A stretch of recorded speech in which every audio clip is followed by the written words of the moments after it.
And could people who wish to speak, could I have about 5 of you line up here in front of me, and we'll start. That said, maybe let's speak a few words first. Introduce us. Okay. So if you want to start lining up, a few of you, and Vice President. I want to thank everybody for taking time to come and talk to me individually, privately, but not so privately. This obviously has been a hard decision. I'll try to put some context behind where. Follow me, thank you. The context that we found ourselves in was facing about $1.3 million shortfall in our budget this year. The board has, by law, no choice but to pass a balanced budget. We were instructed by the board in April to prepare a balanced budget, which meant, and it isn't the case that we hadn't had conversations before. We've actually been realizing that we had the shortfall and that we've been working diligently to try to come up with the best solutions to meet the budget shortfall.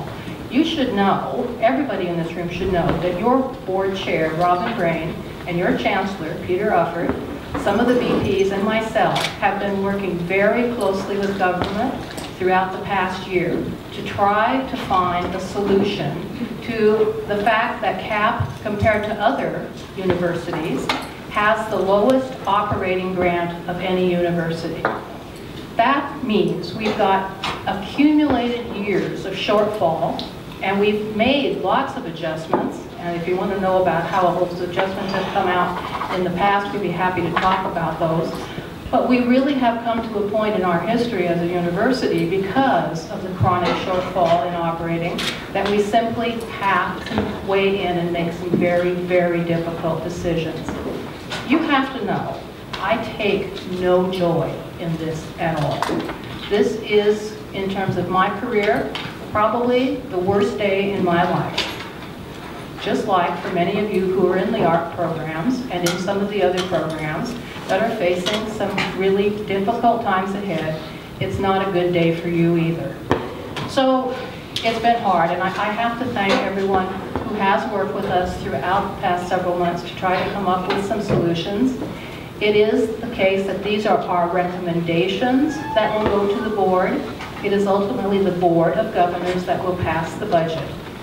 It is really important that your voices be heard, and that's why I've agreed to meet with students, especially today, and I will have meetings throughout the coming weeks ahead with faculty as well, and staff too, because we do really want to hear your concerns, and if you have better ideas, please share them with us. So, in the interest of moving this along, Karen, are you ready? And I want to thank Karen for agreeing to come and help mediate this today. So thank you. Thank you. So, come on in, and please, when you arrive, state your name so we know who's talking, and say hello to everybody, and perhaps your area of study.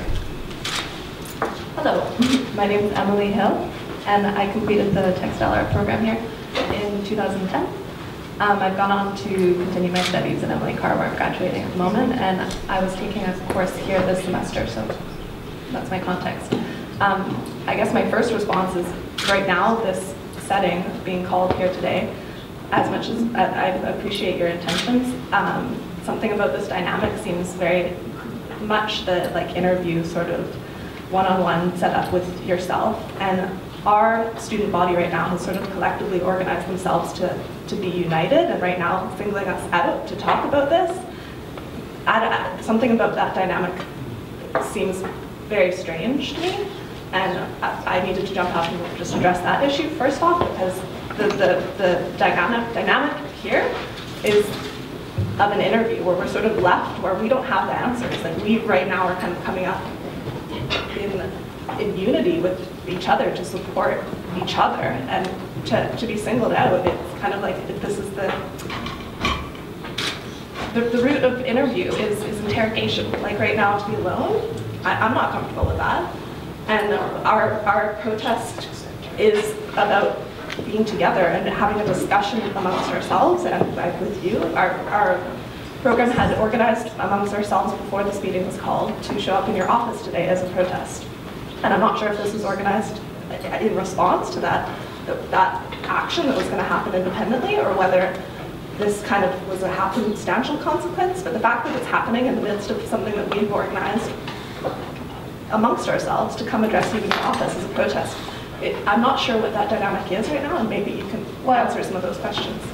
Yes, I can answer that question. I heard that you were coming to talk to me in protest, right? My first responsibility is for your safety, okay?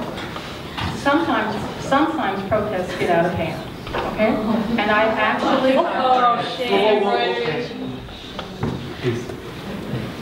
And I have actually been in a situation in my former institution where students did occupy the president's office, and it left very deep scars on the staff, in particular in that office, who were trying to manage the emotion and the tension that erupted in that meeting.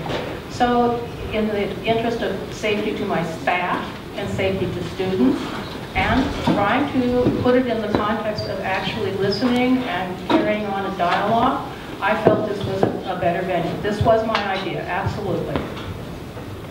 And directly in response to cutting down the protests that we've organized in some way? No, absolutely not. I think you're all here talking with me. What would we have accomplished by having this in my office that we can't accomplish here? The dynamic is quite different. That's all I'm trying to point out. Yes, it is. And basically, like, the power structure is, as we're responding to it, is we're helpless. Well, you don't think I feel helpless too? And it's a complicated issue, but I think basically our action as a protest has to continue as an action outside of what this forum represents to us. Absolutely, and I expect it will. All right, thank you. Thank you. April 24, 2013, Capilano Youth decided to suspend the studio art and textile department. They killed the art. They killed the culture. What will we have? A future without art? No art, no food for the soul. Thank you. First off, thank you for the first person who came up and spoke. I appreciate that, especially because you sounded like you didn't really want to. That's a courage. I appreciate that. Was I you? Yes, thank you.